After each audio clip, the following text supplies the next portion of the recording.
अस्सलाम वालेकुम viewers, welcome back to my channel. I hope you all are doing great. आज मेरी जो सासू माँ है उनके साल का ख़त्म है और आज जी फुल वीडियो उसी से रिलेटेड है और साथ साथ मैंने आपसे बहुत सारी बातें करनी है जो कि आपने बहुत ध्यान से सुननी है। तो चलते हैं अपना व्लॉग स्टार्ट करते हैं। यहाँ पे सबसे पहले जी मैं उठ के मिनाहिल को तैयार कर रही थी क्योंकि इसको तैयार करना सबसे मुश्किल टास्क है मेरे लिए, क्योंकि इसकी जो हेयर स्टाइल है वो इसको पसंद नहीं आते। अगर ऊपर एक पोनी करती हूँ तब ये खुश होती है, अगर टू पोनी करती हूँ या बैक पे एक पोनी कर देती हूँ तो बहुत ज़्यादा ये इरिटेट होती है और कहती है उतार दें। तो बड़ी मुश्किल से मैंने इसको रजामंद करके इसकी 2 पोनियाँ कर दी। ओके जी, आज बात करते हैं हम व्लॉगर्स के बारे में। ये मेरी वीडियो आप कुछ भी समझ सकते हैं, रिएक्शन समझ सकते हैं या मेरा पर्सनल एक्सपीरियंस समझ सकते हैं या कुछ भी।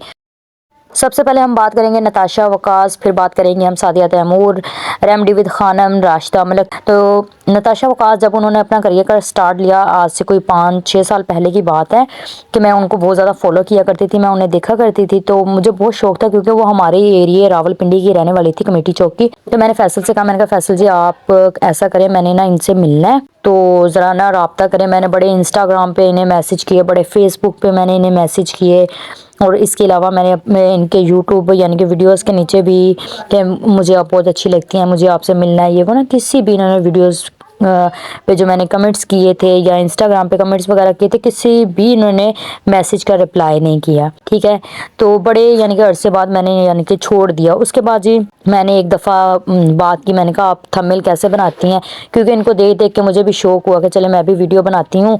तो फिर जी मैंने इनको मैसेज किया कि आप थंबनेल जो है वो किस तरह बनाती है। इन्होंने कहा मैं खुद नहीं बनाती, मेरे एडिटर बनाते हैं। मैंने कहा चलिए ठीक हो गया। फिर जी काफ़ी अरसे बाद मैंने कहा फैसल जी मुझे इनसे मिलना है। तो फैसल ने कहा चलो ठीक है हम चलते हैं मिलने के लिए। ना बड़े मैसेजेस किए फेसबुक पे, इंस्टाग्राम पे, कोई रिप्लाई नहीं, कोई कुछ नहीं। फिर क्या था, उम्मीद थी वो ख़त्म होगी। फैसल को बताया, फैसल भी बोलने लगी क्या क्या ज़रूरत है, तुम इन लोगों के पीछे भाग रही है, छोड़ पड़े ये वो, इनमें क्या ऐसा है जो तू इस तरह ना करती है कि मिलना है ना। तो फिर क्या था उसके बाद ही सादिया तैमूर, मैंने जब न्यू अपनी वीडियो बनाना स्टार्ट की, सबसे पहले मैं ना नाज राजपूत, इस तरह रेमेडीज़ का मेरा एक चैनल था, रेमेडी विद नाज राजपूत के नाम से ना, जो कि मैंने डिलीट कर दिया था। तो मैंने ना तब उनसे यानी कि बात की, मैंने कहा आप किस तरीके से वीडियो बनाती हैं और ये थंबनेल वगैरह कैसे बनाती हैं, प्लीज़ मुझे ना बता दें आप ना, उनके इंस्टाग्राम पे जाके। सेकंड या थर्ड डे बाद ही ना उन्होंने इस बात पे ना वीडियो बना दी। अभी भी उनका चैनल है लेकिन उन्होंने अपनी तमाम पुरानी वीडियोस ना डिलीट कर दी हैं और अब वो माशाल्लाह काफ़ी ज़्यादा दीन की तरफ हो गई हैं, पर्दा वगैरह करने लगी हैं और फेस के साथ अब वो कोई वीडियो अपनी शेयर नहीं करती। अच्छा जी, उन्होंने अगले दिन वीडियो बना दी जी कि लोग आ जाते हैं हेल्प मांगने के लिए, खुद से कोई काम नहीं करते और लोग पूछने लगते हैं कि हेल्प कर दो हमारी, ये मिन्नतें करने लगते हैं, ये वो ना। बड़ा उन्होंने एक ना वीडियो में लेक्चर दिया, मुझे बड़ा यानी कि दुख हुआ। मैंने कहा मैंने हेल्प मांगी है एज अ यानी कि यूट्यूबर सब्सक्राइबर, कि अगर हम किसी को फॉलो करते हैं तो हम उनसे हेल्प मांग सकते हैं कि आप हमें फ़लाँ चीज़ इस तरह गाइड करें ताकि हम भी वैसा काम कर सकते हैं। फॉर एग्जांपल अगर मेरी अब मशीन वाली वीडियो है या फिर कोई मेरी वॉशिंग मशीन वाली वीडियो है या कोई भी ऐसी वीडियो, कोई भी मेरे से कमेंट में कुछ बात करता है, मैं फौरी रिप्लाई करके उनकी उस प्रॉब्लम को सॉल्व करती हूँ, उनको बताती हूँ कि ऐसा नहीं ऐसा करे, ऐसा नहीं ऐसा करे। इवन कि मुझे इंस्टाग्राम पे भी काफ़ी मैसेजेस आते हैं तो मैं उनको भी रिप्लाई कर देती हूँ, बेशक वो बॉयज़ हैं या गर्ल्स हैं। तो मुझे बड़ा दुख हुआ इस बात पे भी, उन्होंने बड़ी लंबी चौड़ी तकरीर करी। उसके बाद जी हम बात करते हैं ये रेमडी विद खानम पे मेरा थोड़ा सा गला ना डिस्टर्ब है। अच्छा, रेमेडी विद खानम पे बात करते हैं। तो मैंने उनके कहने पे ना 2-3 ना वो जो ट्यूब्स है ना, मैंने आपके साथ प्रीवियस वीडियो में शेयर भी किया था उपटन का रिव्यू, ईशा ऑर्गेनिक का। मैंने वो ना एक वाइटनिंग क्रीम और एक ईशा ऑर्गेनिक का जो उपटन है वो मंगवा लिया। अच्छा जी, उस उपटन को मैंने यूज़ किया 1 वीक, उसके अलावा भी मैं उसको यूज़ करती रही तो मेरी स्किन का इतना बुरा हाल, कोई मुझे रिजल्ट नहीं मिला, मेरे पैसे वेस्ट हो गए। इन यूट्यूबर्स ने ना अब यही धंधा बना लिया जहाँ से इनको अच्छे पैसे मिलते हैं और सबके सब इसी तरह करते हैं कि एक चीज़ को पकड़ लेते हैं और प्रमोट करने लग जाते हैं। जैसे कि वो पिछले दिनों जी एक हेयर कलर था यानी कि शैम्पू था, उसको प्रमोट करने पे लगे। रेमडी विद खानम, राशिदा मलिक और पता नहीं कौन कौन से, नताशा वकास, सभी यूट्यूबर्स व्यूअर्स ना एक ही उस पे लग जाते हैं हर चीज़ को प्रमोट करने पे। आपको पता है जो लोग इनको फॉलो करते हैं, जब एक को देखता है वो देखता है कि दूसरे ने भी सेम यही चीज़ पे रिकमेंड की है और तीसरे ने भी यही सेम चीज़ रिकमेंड की है, यानी कि ये बहुत ज़्यादा अच्छी है, तो वो लोग बाय कर लेते हैं। लेकिन इन लोगों को ये नहीं पता होता कि अगला बंदा पता नहीं किस तरीके से पैसे कमाता है या किस तरीके से मेहनत से पैसे, यानी कि कहीं ना कहीं से आपके कहने पे वो अगर चीज़ ले लेता है, उसको वो रिजल्ट नहीं मिलता, तो वो बेचारा किस तरीके से अपने पैसे वसूल करे या किस तरीके से वो चीज़ें वापस करे। वापस तो नहीं होती ना चीज़ें, अब मैंने ले लिया, मैं यूज़ करने के बाद मैं किस तरह कह सकती हूँ कि ये जी मेरी चीज़ वापस करके मुझे पैसे दे दो, नहीं होती। इस तरह बहुत सारे लोगों के पैसे ज़ाया होते हैं। आप खुदा का खौफ किया करो, जब भी कोई चीज़ का बताया करो कम से कम ऐसी चीज़ बताया करो जो कि किसी को फ़ायदा तो हो ना कम से कम। पर नहीं, इन लोगों ने तो अपने नोट छापने, इन लोगों को क्या किसी के पैसों से, इनको जो पैसे मिल जाते हैं उस ब्रांड की तरफ से लाखों रुपया ले लेती हैं और जी बस दूसरों को यानी कि फजूल में कह देती हैं ये भी ले लो, ये भी ले लो, बहुत अच्छा, बहुत अच्छा। कम से कम तुम ऐसी चीज़ प्रमोट करो जो आवाम को फ़ायदे वाली हो। अच्छा जी, उसके बाद जी अब बात करते हैं हम लोग राशिदा मलिक पे। उन्होंने भी इसी तरह करना शुरू कर दिया था, एक खाली बोतल ला के, एक भरी हुई बोतल ला के उन्होंने कहना शुरू कर दिया था ये मैंने चीज़ इतना यूज़ की है, मैंने ये यूज़ करने के फौरी बाद अभी ये ख़त्म नहीं हुई, मैंने दूसरी मंगवा ली है ताकि क्या कहते हैं मैं ये यूज़ कर सकूँ। इसका बहुत ज़्यादा रिजल्ट अच्छा मिला था।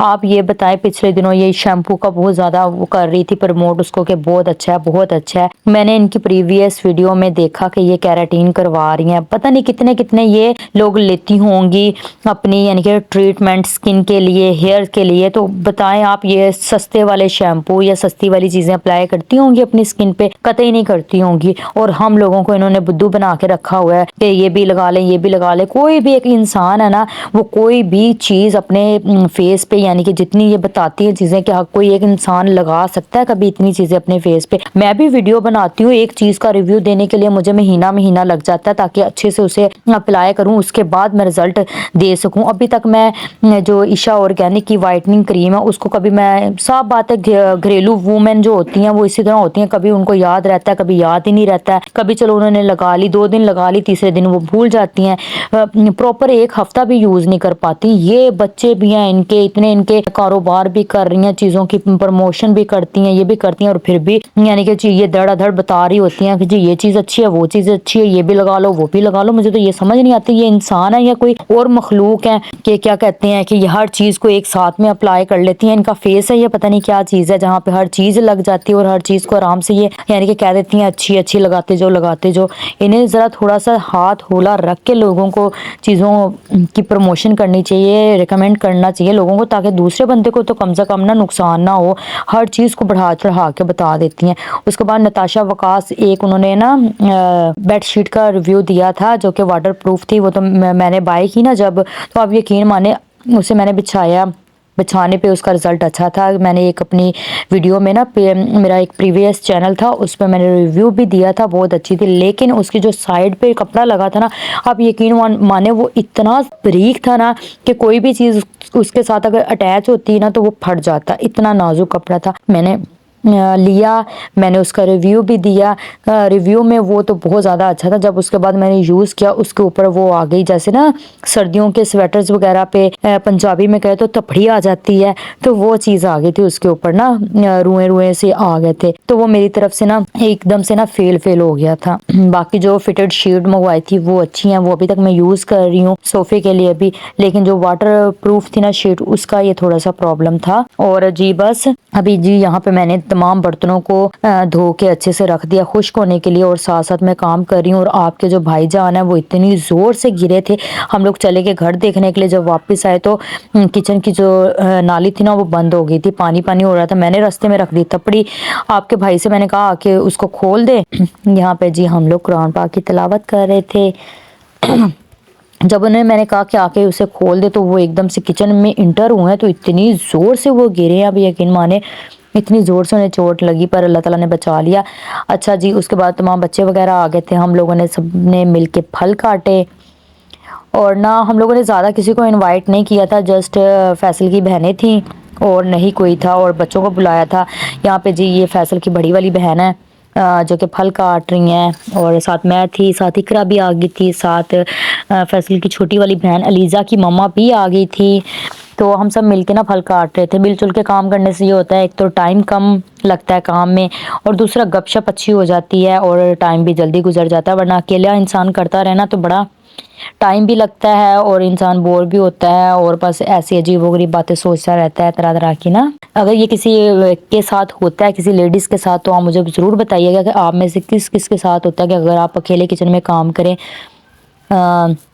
कि आपको ज़्यादा टाइम लगता है काम करने में और ना कुछ आप सोचती रहती हैं फजूल वाला। मैं तो बहुत ज़्यादा ओवर थिंकिंग हूँ।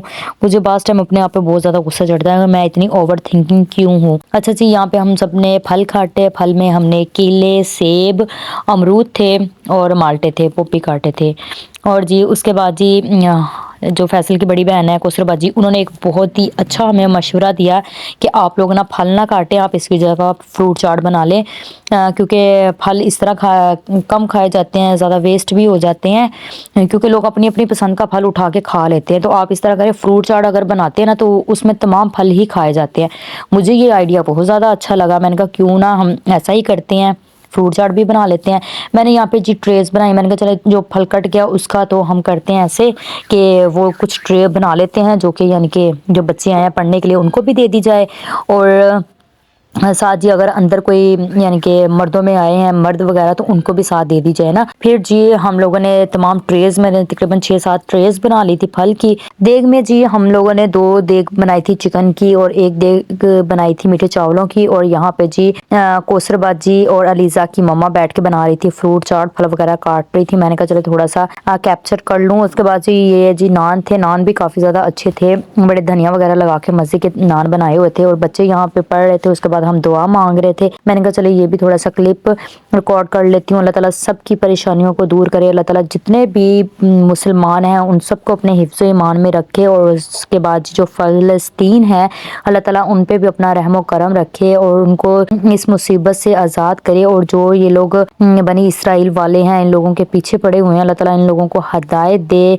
और दीन के रास्ते पे अल्लाह ताला इनको ले आए। मैं तो यही दुआ करूंगी अल्लाह ताला इनको हदायत दे दे किसी तरीके से। और यहाँ पे जी अलीजा के पापा कह रहे थे मुझे भी जरा वीडियो में लेके आए ताकि मैं भी हाय शाय कर लूँ। तो ये है अलीजा के पापा, और जो साथ बैठे थे वो उनके बड़े भाई थे और बच्चे वगैरह सब बैठ के खाना खा रहे थे। उसके बाद जी जो चीज़ें बच गई थी मैंने जी उनको पार्सल यानी कि एक तरीके से पैक करना स्टार्ट कर दिया, ताकि जो हमारे घर के साथ दस्तरखान है वहाँ पे मैं इनको पहुँचा सकूँ और जो गरीब लोग हैं आ जा रहे हैं वो खा सके।